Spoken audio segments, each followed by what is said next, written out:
Depuis quelques jours, un phénomène inquiète de plus en plus la firme et les autorités. Et si on te disait que les AirTags peuvent être très dangereux pour les femmes ? Car l'usage de ce petit objet connecté est aujourd'hui détourné par certaines personnes malveillantes qui n'hésitent pas à le mettre dans les sacs des femmes ou directement sur elles pour les suivre jusqu'à leur domicile. C'est quoi cette nouvelle méthode ? En fait, j'étais la première à avoir ça. J'avais déjà entendu parler un peu de cette pratique-là, mais c'était il y a un peu longtemps et ça n'avait pas pris une ampleur phénoménale. D'accord. Et il n'y a pas longtemps, en fait, je suis sortie il y avait un événement à l'hippodrome de Longchamp, quelque chose comme ça. Et on avait été, du coup, avec des amis. Donc, il y a pas mal de monde, etc. Et vient le moment, en fait, où on se dit qu'on va changer d'endroit et on décide de partir dans le 12e. Donc, on part et on traverse, en fait, à ce moment-là, la foule. Donc, il y a vraiment plein de gens, etc. Et en arrivant, en fait, devant l'hippodrome, en attendant le Uber, je reçois une première notification sur mon téléphone. Je prête pas trop attention. C'était une notification qui me disait que j'avais un AirTag qui était détecté sur moi, qui était détecté, voilà, c'est celle-ci, qui est détectée à proximité, que l'objet est peut-être sur moi et qu'elle peut voir ma position. Là, vous voyez cette notification, vous dites, bon... Je prête pas trop attention, bah oui, je me dis, je suis passée à côté de quelqu'un qui en avait Exactement. un. Enfin, on pense pas, en fait, c'est un truc de détraqué, on pense pas à ça directement, en fait. Et au final, donc, on monte dans le Uber, on fait plein de kilomètres, du 16e au 12e. Et arrivé là-bas, je reçois une nouvelle notification qui me dit que c'est toujours sur moi, que ça peut toujours voir ma position. Arrivé dans le 12e, où je me suis dit que c'est vraiment pas normal d'avoir une deuxième notification. Ouais. Et du coup, là, un gros mouvement de panique, du coup, parce que je me dis qu'il y a un inconnu que je connais pas qui peut me tracer mon chemin. Ouais. Donc, j'ouvre en fait la notification, cette deuxième notification, je l'ouvre et ça m'emmène en fait dans l'application localisée. Sur le téléphone et en fait je peux voir tout le chemin où mon AirTag m'a suivi en fait, donc je vois vraiment tu vois que le gars il est là depuis le début quoi. Je vois en fait voilà tout le chemin sur lequel ça m'a suivi, donc là il n'y a pas de doute et gros mouvement de panique et je retourne absolument tout mon sac pour essayer de m'en débarrasser et je récupère que mes affaires à moi et voilà, et puis après on part quoi, on reste. Et vous l'avez trouvé? Tu le trouves pas? Si elle a trouvé. Non justement moi personnellement en fait j'ai tellement eu un mouvement de panique que j'ai vraiment pris mon sac et j'ai tout secoué, tout enlevé. J'ai vérifié qu'il n'était pas dans mon portefeuille et j'ai vraiment juste repris mes affaires. Et c'est vrai que j'aurais dû faire attention, j'aurais dû essayer de le retrouver pour essayer d'après d'engager des poursuites ou quelque chose. Ah oui. Mais sur le moment, je voulais juste en fait m'en débarrasser. J'ai pas, personnellement, moi, je l'ai pas, j'ai pas été le récupérer en fait. Et donc après, Et après, voilà, à partir de ce moment-là, j'ai plus jamais eu cette notification sur mon téléphone. Ça apparaissait plus dans les objets qui pouvaient voir ma position. Donc je pense que oui, je l'ai garé du coup à ce moment-là. À la suite de ça, tu as alerté sur les réseaux. Et Diana, elle, quelques jours plus tard, c'est toi Diana, qui a été victime de cette méthode. Merci d'être là Diana. Raconte-nous comment ça s'est passé pour toi. Du coup, c'est vrai qu'on en parlait avec Morgane et on avait pris ça un peu à la légère. Vous connaissiez ou pas du tout? Oui. Ah d'accord. Oui, et en fait justement quand ça s'est passé, moi je revenais de la salle, donc il était vers 21h30, un truc comme ça. Et je passe par un parc en fait pour rentrer chez moi. Et puis là, Morgane qui m'appelle, ou bien moi je l'appelle, puis pour passer le temps de l'appel, je m'assois sur un banc du parc.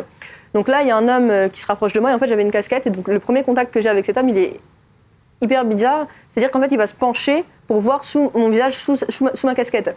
Donc là, je me dis, je suis une femme. Malheureusement, faut... Comme tu dis, malheureusement, on te rend compte qu'il y a des abrutis qui font ça. Ouais. Malheureusement, quand on est une femme, c'est vrai que notre réalité, c'est de se dire qu'à chaque fois qu'on quitte notre domicile, on est dans l'espace public et l'espace public ne nous appartient pas. Le deuxième contact est assez étrange aussi. C'est clairement une excuse. Il arrive pour me demander l'heure. Il avait clairement un téléphone dans les mains, donc je lui donne l'heure parce que je cherche pas midi à 14h, je veux pas trop lui parler. Ouais. Troisième contact, il arrive derrière moi, il se rapproche et je pense que c'est à ce moment-là qu'il a mis le voilà. Et donc il se rapproche. Il fait quoi? Il me demande si tout va bien, si j'ai besoin de quelque chose. Donc implicitement, il me demande si je veux de la drogue. Ah ouais. Donc moi je lui dis non. Et là je me dis que il est temps d'y aller. Je me lève et je vais chez moi. Dès que j'arrive chez moi, j'ai même pas le temps de fermer la porte que je reçois une notification. Et c'est justement une notification comme celle de Morgane, c'est justement celle du screen. Ouais. Et c'est vrai que si il n'y avait pas eu l'épisode avec Morgane, j'aurais pris ça comme une énième notification, comme quand mon iPhone me dit qu'il est saturé ou je sais pas quoi. Et là tout de suite, grâce à Morgane, t'es dit. Parce que je savais qu'il lui était arrivé un truc comme ça, je me suis dit oulala. Ouais. Et donc j'appuie et là ça fait hyper peur, c'est hyper anxiogène. On arrive sur une page comme ça sur l'application localisée et moi je savais même pas que mon iPhone avait une application localisée avant. Et je vois il y a écrit le propriétaire de cet AirTag peut voir votre localisation en temps réel. Et donc là, je panique totalement je le cherche. Je le cherche partout, je le trouve pas. J'ai une amie qui me dit regarde dans tes chaussures, regarde, je le trouve pas. Et en fait, je retourne sur l'application localisée et il y a écrit émettre un son. Donc je le fais sonner et en fait c'était le bordel dans mon tote bag et je finis par le retrouver. Donc je le retrouve et là moi je sais pas quoi faire, je panique totalement, je le jette. Morgane me dit qu'est-ce que t'en as fait? Je lui dis je l'ai jeté. Elle me dit mais non, parce que du coup je l'ai jeté, j'habite au 13e, je me dis il va se casser, mais en fait la localisation elle est encore d'actualité. Ça veut dire que la personne qui m'a mis le AirTag, elle peut encore voir que le dernier point de localisation est devant chez moi. Oui. Donc je l'ai jeté, mais donc à ce moment-là elle me dit va le chercher et tout, mais je me dis non j'ai peur. Là, clairement, on était arrivé à un stade où j'avais peur de sortir. Et d'ailleurs, je suis toujours pas retournée à la salle parce que le chemin est effrayant.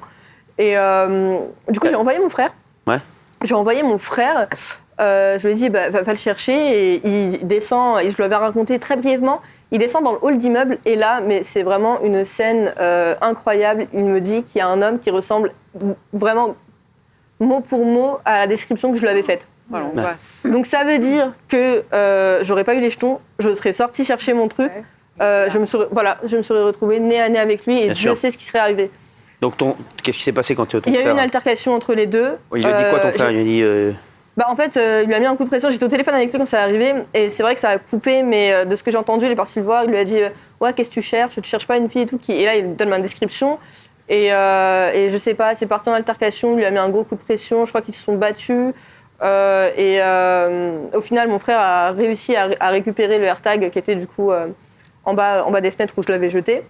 Et parce qu'en fait, il me le passe et Apple avait prévu qu'il y ait des gens qui puissent l'utiliser de manière malhonnête. C'est ça. C'est-à-dire que quand on va sur l'application localisée et on a la notification là, en fait, en bas, en petite écriture, il y a écrit si votre sécurité est mise en jeu, est engagée, quoi que ce soit, il y a toute une procédure à effectuer.